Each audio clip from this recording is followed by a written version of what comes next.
It feels a little bit like a curse, I think, of driven people to have high expectations. How can people who are always very hard on themselves learn to build up their self-esteem a little bit more? I don't know if self-esteem is the answer. I think I don't think it's bad to be hard on yourself, as long as you also celebrate when the victories happen. But so many people will tell you, I have poor self-esteem because when I was a kid, people said this to me and that to me. And it's convenient that we remember those things and not the positive things that also occur, obviously. But I think it's more important is to realize that self-esteem is earned. It's only earned by you with yourself. You're not going to get self-esteem because everybody praises you. Someone can tell you your whole life that you're brilliant, you're a genius, you're beautiful, you're handsome, and you not believe it. Someone can tell you you're a piece of crap and you're never going to become anything, and there's a part of you can say, I'll show you, as many people have, and then they develop drive out of it, right? So it's really, self-esteem comes from doing incredibly difficult things where you pushed yourself. It's not virtue signaling, it's not telling people about it. It's what you know inside your soul is true. And the more you do things that are incredibly difficult, and especially things that are meaningful, meaning they're not just about yourself, is to find something you care about more than yourself. As long as you're in your own head, the nature of the mind is reductionism, right?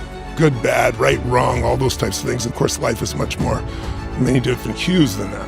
And so when you find something you care about, whether it's your kids or whether it's something, your job, your career, whether it's a mission you have, that's something you want to bring to the world, nonprofit, doesn't matter what it is. If you find something you care about more than you won't be thinking about yourself all the time, and all your bullshit self-esteem shit just goes out the window. I mean, it's just, when I hear it, it's just so mamby-pamby BS. You can have crappy self-esteem and achieve a hell of a lot. Now, the real question is, what do you want? And I think if you want an extraordinary life, which and it's like having a knowingness that things are going to be fine. And then there's the next level, which is you start to know who you are and you're not trying to prove it to yourself or other people. And it's just, you just want to help. You just want to do things. And so now it's the difference between what I would call push motivation and pull, right? Push is, I'm going to make this happen. And it takes tremendous willpower. And I know you have plenty of willpower, I do as well. But there's a limit to willpower. But there's no limit to pull. Pull is when there's something magnificent that you want to serve, something that you've got an obsession for, to create or to do or make happen. And that you don't lose that energy, you don't lose those components, and you're able to laugh and enjoy along the way, as opposed to, oh, my God, if I don't keep doing this. And I used to believe that too. It's like, I gotta be so intense every moment. And then my wife's been a huge help in that also. When I met her, I was like, I'm a serious mofo. I want to change the world. I work 20-hour days and stuff. I want to laugh more. Some days I wish I hadn't said that to her, because she's so crazy. But she's one of the great gifts of my life. And I surround myself with so many brilliant and funny people that my life has, the joy and the achievement. I think that's a balance a lot of people are trying to play with as well. They like to take things seriously. They care about their work. They're earnest, right? Earnestness being the bravery to take your emotions seriously. Yes. And this can end up sapping the fun and the play out of life. Yes. So you want to be treated like a serious person, like an operator, like someone that's here to actually do things and make a dent in the world. But you also realize after a while that if you're doing it so tightly, it creates this sort of brittle fragility around whatever you're doing. And when you look back, you have this series of miserable successes that you kind of gritted your teeth through.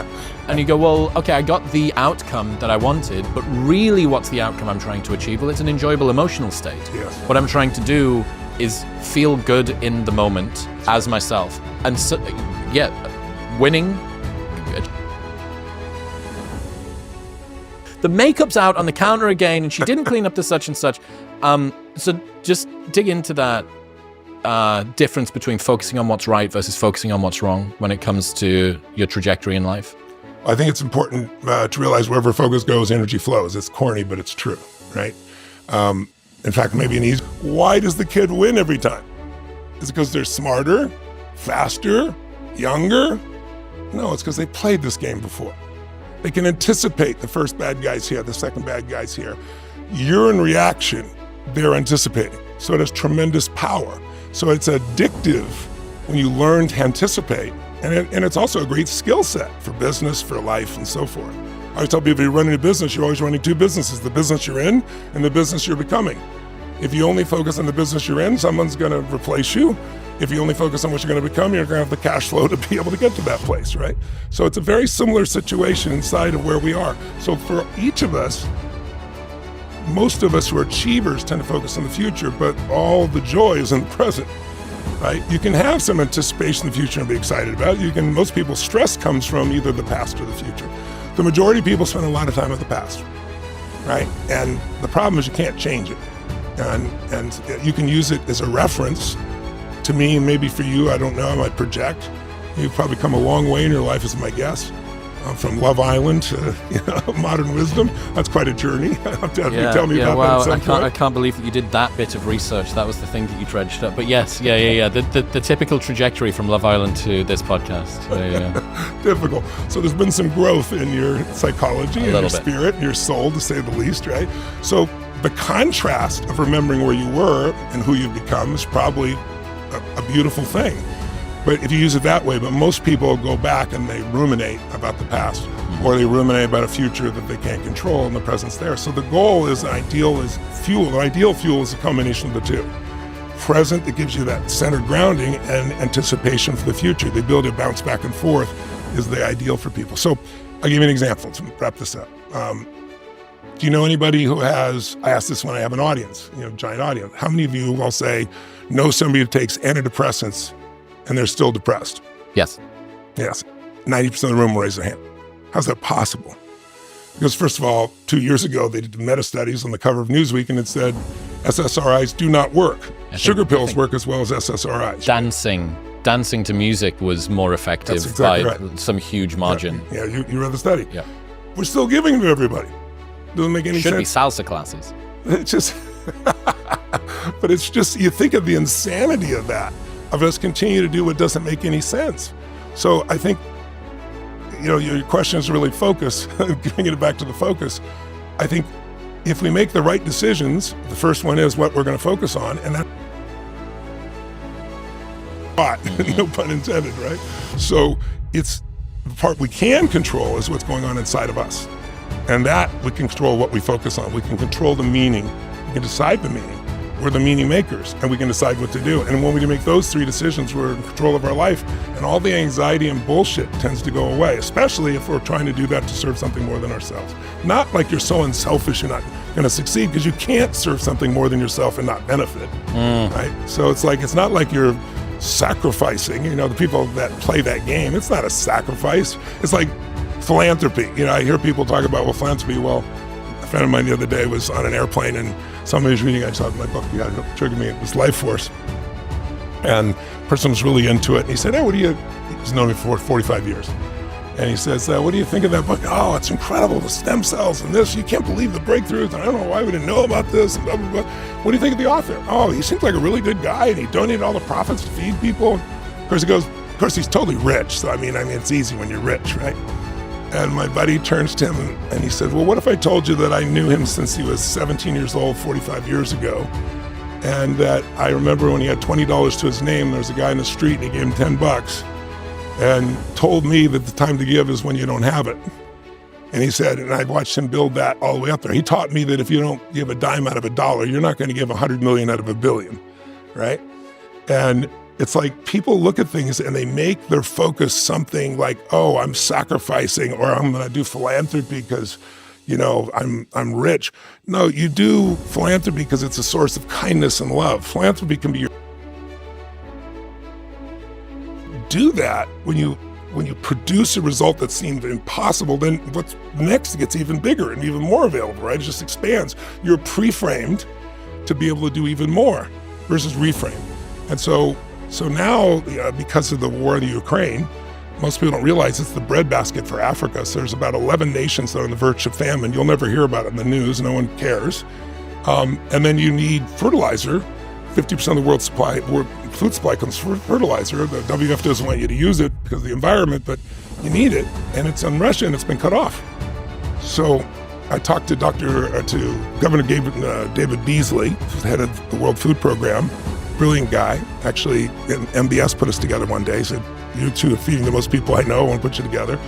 And I said, how big is the problem? He said, Tony, normally you'd be in a position where, maybe there's, 8 million people that are on the verge of starvation. He goes, this year it's 350 million. And he goes, and no one's doing anything about it. And I said, so how many meals would we need over the next 10 years to make the transition till we get sustainability? He said, you need 10 years. I said, what would it be? And he said, I don't know, Tony, maybe 50, 60, 70 billion meals. I said, let's do a 100 billion meal challenge over the next 10 years. I said, I did 1 billion. I wasn't a billionaire when I started. I said, you're going to get blessed by doing these things. I'm sure I can find 99 other people somewhere in the world to do this. And when I went to do it, I was shocked because I had pre-framed myself this would be easy, right? I went to somebody, without mentioning names, who's a brilliant philanthropist and a beautiful man who's helped me when I did my billion meals. And he said, well, Tony, how much is that going to cost? I said, well, it cost me about $100 million over 10 years. You're doing 100 million meals a year for 10 years. And that's pretty wild. We do $9 billion in business. I had no business background. I learned from brilliant people. And I learned the patterns, that make things work. So I think what are the most important ones I'm learning, experiencing now that I want to bring? I review what I know fundamentally people need to know in those areas. Then I start reading different articles and start loading myself up with some other entrepreneurs' recent thoughts.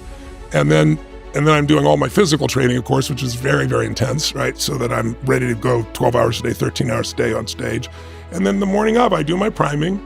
And then I have... That's the same process that we spoke about before, just 10 minutes with a little bit of cold plunge, ice bath, stuff after. Yeah, all that. And then what I do is I get up, I have a little mind map of what, my outcomes. I'm not driven like a script.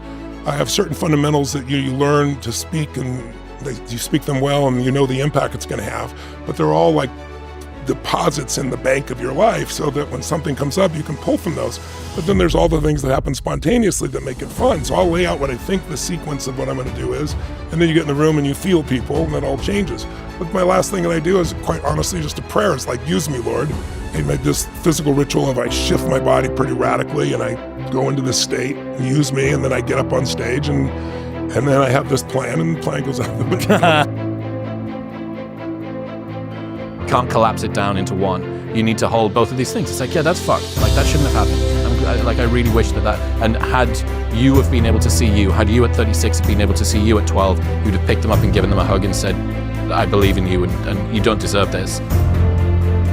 But it needs to happen to you if you're going to become the sort of person. I don't hold them separate.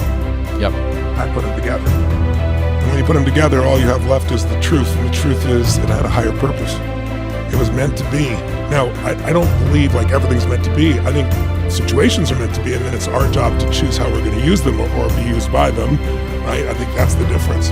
But I think, there's nothing to forgive. I know there's nothing, people say this, but you have so much to forgive. F that, forgive. There's nothing to forgive. I mean, it's like if I get to a deeper truth, a deeper spiritual truth, a soulful truth, it's all like soul contracts. So we're all here for something more than ourselves. And it's not until you realize that you stop the childhood thing of, I need to forgive people, or I need to, maybe you want to think about what you want other people you want them to forgive you for, or you can make an apology. Because we all screw up. We all do stupid things. We all do things we're not proud of at different times. The secret is, do you do something? And it's a stage where it is incredibly peaceful if you've done the job in the beginning, because you know who you are. You're no longer trying to prove it to yourself. You're no longer hanging on to the duality you described earlier. And you don't give a shit. It's like Aristotle said, how do you not be criticized? Say nothing, do nothing, be nothing, right? And you're like, F that, right? I know who the hell I am, and it's like, I'd love to serve everybody. It's not going to be right for everybody. I'm totally fine. But you're not trying to prove it. All you really want to do is serve. So I used to have these giant mission statements, change the world, all these things. And I do all those things. But now it's like my mission statement is, how can I help? And I get calls every day of my life. Somebody's got cancer or tumors or whatever, because, I've got so much expertise in the area because I've interviewed the best on earth, 150 of them. Or someone comes to me with a business thing, or it's something, a relationship, or it's an athlete. And so along with what I do formally, and when I'm looking at my businesses, I have all this that's happening. And then I have my family, and you have friendships that are 40 years old, 45 years old, people you've done business with for 30 years, if you've done it right. And you love them and they love you. So when you love, at that stage, you love who you're with, you love what you get to do, you start to actually love yourself a little bit. And when I say love yourself, meaning like you're kinder to yourself because it's like you're not in that game of still trying to and bring it to someone in their 20s, I would do so. So what I try to do instead is paint them a picture of what the path might look like, and that they, being an overachiever, could anticipate the next path and maybe perhaps spend less time in the struggling phase if they know what's coming. Anticipation as opposed to reaction in that area.